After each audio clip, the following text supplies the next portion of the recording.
Hello there, I'm Karen D. Santos and I'm here to teach you how to solve some problems in Java. So let's start.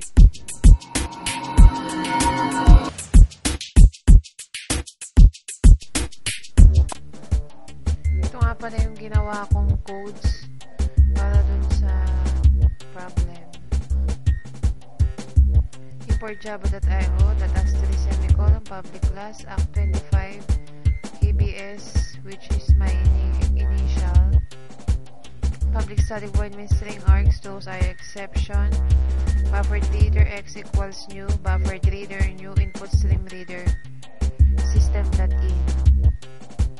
Initialize ko yung a bilang integer na equals to 5, tas yung b equals to 2, tas yung d equals to 0, ang total equals to 2. Ito nga pala yung para lang mag-display dun sa output yung problem. Tas ang main solution dito ay ito.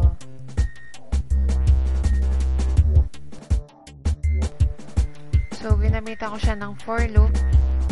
Tas dito nakalagay dito int I equals to 1. Ibig sabihin yung I ay integer na equal to 1. Then, kapag daw ang I is less than or equal to a which is equals to 5, ay maglulup siya lang na maglulup dito. So, dito naman I equals I plus 1. Ibig sabihin, bawat pasok niya dito, magpa-plus lang siya na magpa-plus ng 1 hanggang sa makompleto nga niya tong 5.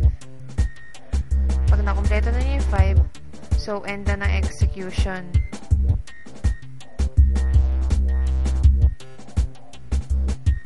So, dito na magdi-display yung output. So, para makita natin yung output, save muna natin to. Save as. Tapos, yung inyong class name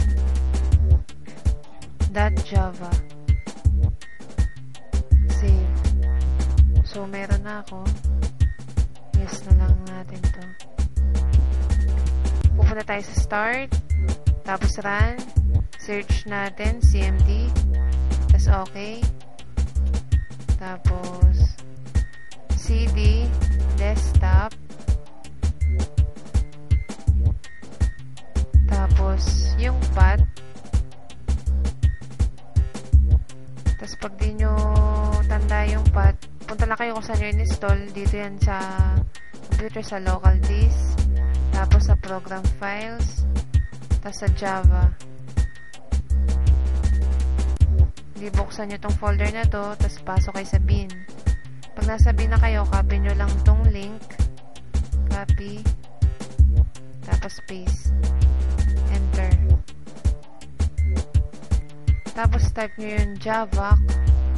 Tapos, yung file name, which is katulad nung class name nyo. Then, copy.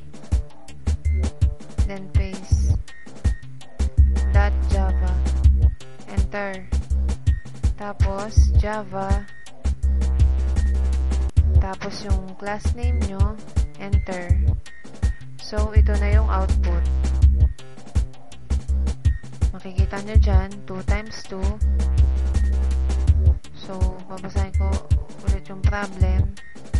Give a Java loop statement that will set the variable result by 2 for each of loop iteration. Also give any declarations or initializing statements that are needed.